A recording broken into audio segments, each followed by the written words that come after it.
A graça e a paz de nosso Senhor e Salvador Jesus Cristo, minha irmã e meu irmão. Sejam bem-vindos mais um dia para podermos juntos fazer o nosso devocional na Palavra de Deus, no Evangelho de nosso Senhor Jesus Cristo, segundo Marcos, e hoje no capítulo 12, do versículo 38 a 44, que diz assim a Palavra do Senhor. E ao ensinar, dizia ele, guardai-vos dos escribas, que gostam de andar com vestes talares e das saudações nas praças, e das primeiras cadeiras nas sinagogas, e dos primeiros lugares nos banquetes, os quais devoram as casas das viúvas, e para os justificar fazem longas orações. Estes sofrerão juízo muito mais severo.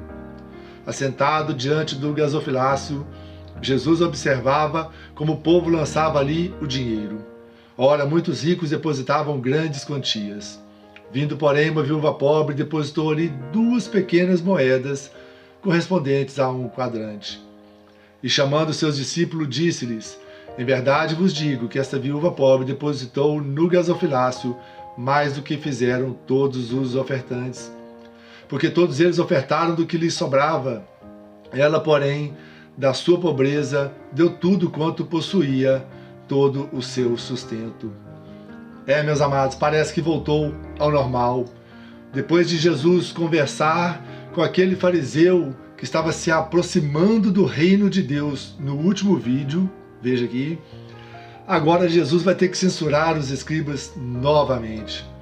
Jesus vai se dirigir às multidões para que eles fiquem espertos em relação às práticas desses líderes religiosos, que eram vaidosos, que eram avarentos, hipócritas e que não conseguiam ou não queriam interpretar corretamente as Escrituras.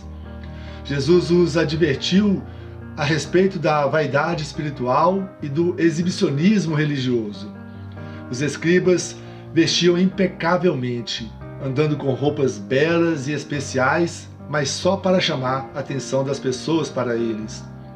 Eles gostavam de se assentar nos lugares de destaque nas sinagogas, dos primeiros lugares nas sinagogas. Como também eles não tinham salários fixos, eles dependiam de colaboradores, então as viúvas eram seus alvos prediletos, desses insensíveis que exploravam estas viúvas. Os escribas, com toda essa aparência de piedade externa, devoravam as casas das viúvas, como também tiravam dos pobres o máximo que eles podiam. E o pior é que para tentar disfarçar as maldades, fazendo de conta que eram piedosos, eles faziam longas orações em público para que todos vissem e pensassem que eles eram super espirituais e assim conquistassem respeito e autoridade. Os fariseus estavam quebrando o mais importante mandamento da lei que nós vimos no último vídeo, que é o mandamento do amor. Tanto o amor para com Deus quanto o amor para com o próximo. Eles estavam do lado oposto daquele escriba que tinha chegado à conclusão de que o amor é melhor do que qualquer sacrifício. Mas isto não ficará impune, é o que Jesus falou. Os escribas sofrerão juízo maior de Deus, porque eles eram doutores da lei, professores da lei. Eles tinham conhecimento mais profundo da Escritura, esta que é a verdade de Deus, a verdade que liberta. Mas o coração destes estava vazio de amor. E o próprio Senhor Jesus Cristo já tinha alertado sobre isso, porque a quem muito é dado, muito será exigido. E a quem muito é confiado, muito mais será pedido. Você pode ver aí em Lucas capítulo 12, versículo 48. Marcos nos mostra que Jesus está ensinando a verdadeira adoração, dando exemplo uma viúva pobre e não os religiosos, ou seja, aqueles que deveriam ser os líderes espirituais das pessoas, conduzi-las para mais perto de Deus, na verdade estavam dando mau testemunho e as afastando de Deus. Logo em seguida, Jesus estava no templo, sentado perto do gasofilácio, essa caixa de coleta de dízimos e ofertas, e ele estava ali observando todos contribuindo financeiramente. Ele viu que os ricos depositavam grandes quantias de dinheiro, mas ele não se impressionou com isso. Pelo contrário, sua atenção se voltou para uma viúva pobre, porque ela ofertou tudo o que ela tinha, ou seja, 2 moedinhas, 2 pequenas moedas, mas isso nos mostra que a confiança dela estava no sustentador, no provedor, e não na escassez e na dificuldade. Na matemática de Deus, que é diferente da nossa, o pouco pode ser muito. Como sempre, Jesus está aproveitando a oportunidade para ensinar. Agora ele vai ensinar sobre um dos princípios mais importantes da contribuição financeira. Que Deus não olha para a quantidade que nós damos, até porque Deus não precisa do nosso dinheiro, Ele é dono de tudo. Mas Deus conhece o nosso coração e o nosso espírito, e Ele sabe qual é o nosso sentimento quando ofertamos a Ele.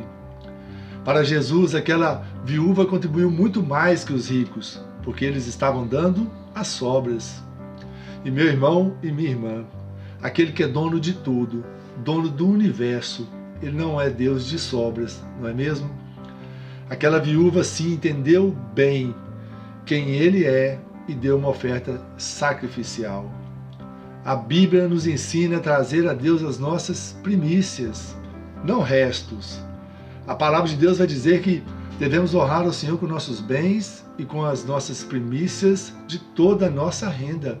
Você pode ver isso aí em Provérbios, capítulo 3, versículo 9. Nós não estamos fazendo nenhum favor para Deus quando devolvemos a Ele uma parte do muito daquilo que Ele tem nos dado e daquilo que pertence a Ele. Já falamos aqui e repito, Deus está interessado em você e em mim. Deus olha para o nosso coração e para o espaço que nós estamos dando ao nosso coração para Ele. E qual é a verdadeira motivação? Você dizima e oferta? Se é muito ou se é pouco, não é isso que importa. Mas Deus quer ver a motivação do seu coração a ofertar a Ele, em ajudar ao próximo, seja com dinheiro, com bens, com seus recursos, com seus talentos, com seu serviço e com seu amor. Infelizmente, muitos, hoje em dia, estimulados por líderes avarentos, cobiçosos e mal intencionados, contribuem financeiramente com propósitos escusos e motivações erradas, contrários ao verdadeiro espírito de adoração ao Senhor. Em vez de contribuírem com alegria, com espírito de gratidão pelo muito que o Senhor tem feito na vida deles, como o caso desta viúva, tristemente contribuem por obrigação, para serem vistos por outros contribuindo, esperando receber algo maior em troca, querendo sempre uma vantagem. Pior ainda, são aqueles que acham que podem fazer prova de Deus, barganhar com Deus, uma modinha ridícula por aí em algumas igrejas, achando que podem obrigar a Deus a devolver mais do que eles deram. Ainda bem que Deus é misericordioso, que Ele tem paciência e ainda não está levando em conta estas bobagens. Infelizmente eles estão errados e muito errados. A atitude desta viúva pobre é o que Deus espera de mim e de vocês. Colocar tudo que temos e tudo que somos diante do Senhor, entregar a nossa vida em demonstração dessa nossa disposição de servi-lo, de adorá-lo e de amá-lo, como nós já vimos, de todo coração, alma, força e entendimento. Que possamos ter a visão bíblica da realidade que nos cerca, que nos rodeia, que não sejamos avarentos, mesquinhos, que estejamos sempre dispostos a atender às necessidades que Deus coloca diante de nós, na nossa frente, dando sempre graças a Deus, Pai, e a Jesus Cristo, pelas condições que nós temos de contribuir, de ajudar, de amar, de servir, e pelo privilégio de ser usado por Deus e para a glória de Deus. E que suas ofertas sejam reflexo daquilo que você tem recebido de Deus. E também pelo testemunho de que você tem colocado o Senhor, o nosso Deus, em primeiro lugar em sua vida. Amém? E que Deus te abençoe e te guarde em nome de Jesus.